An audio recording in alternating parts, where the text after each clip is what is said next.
Good day, folks. This is Colby here, and I've got an unconventional job that I want to share with you today. We've got ourselves a Kawasaki Ultra 260X. What I'm going to show you will also work on the 250X and probably most other Kawasaki jet skis. The owner brought this thing in here and he said, well, it's been sitting for a really long time. I need you to change out the 4 spark plugs and I need you to flush out the fuel tank because I'm pretty sure the fuel in there is really bad and it's probably done something horrible to the fuel tank. So in order to get to all that, you need to take off both seats, rear seat here, and you can see they're super easy to get to. I'm sure if you're an owner of these, you know how it works, but the spark plugs are super easy to get to right here on top. You can remove those, but you see that down there? That is your fuel tank.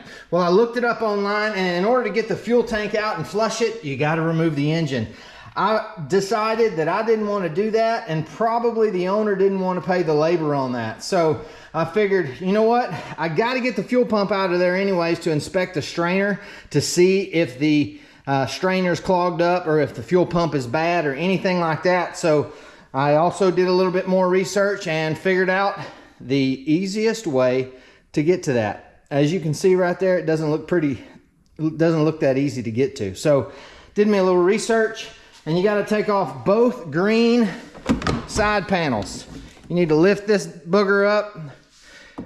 You got a bolt and a nut and 2 washers here. You can get to that nut and washer on the inside. There's a couple tubes in there. If it falls in, it's just a breather tube, so don't worry. It doesn't go to the engine.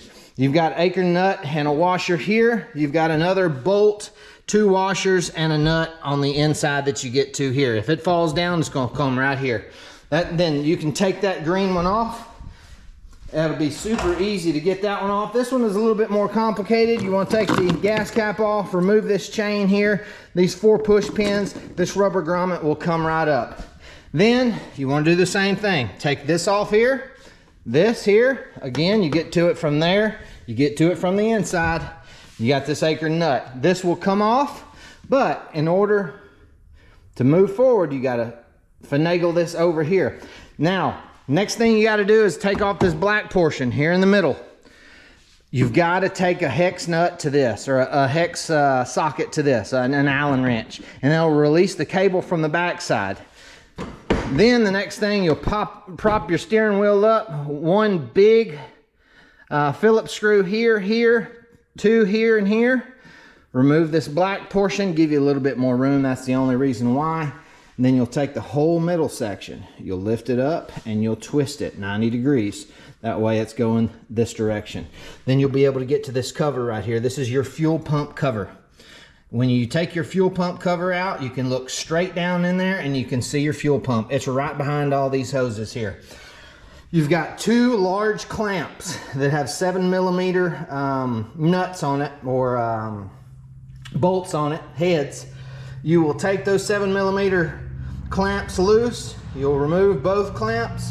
You'll remove your fuel line, your electrical connector, and your return line. And then you can pick it up with the rubber grommet, and in order to get it out, because it's got to float, you got to bring it back this way and be real easy on it. Don't force it. You don't want to break that thing. You don't want to break the float. Don't want to break the fuel pump, because that will cost you a whole lot of money.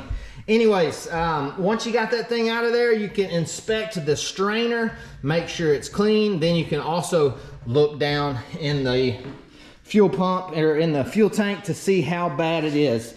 What I ended up doing is I pumped out all of the fuel with my my fuel pump. I've got a hand pump right over there sitting by the door. You can see it by the trash can. And then I used my wet vac to vacuum everything out, make sure there were no more particles in there, and then I put it all back. I put down very carefully the fuel pump, and then the grommet.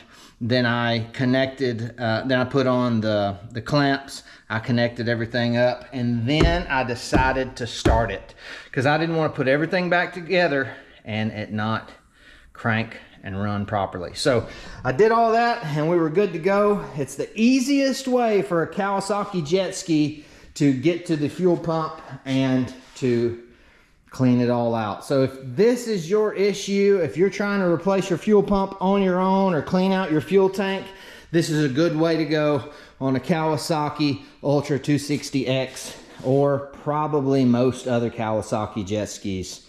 Thanks for watching.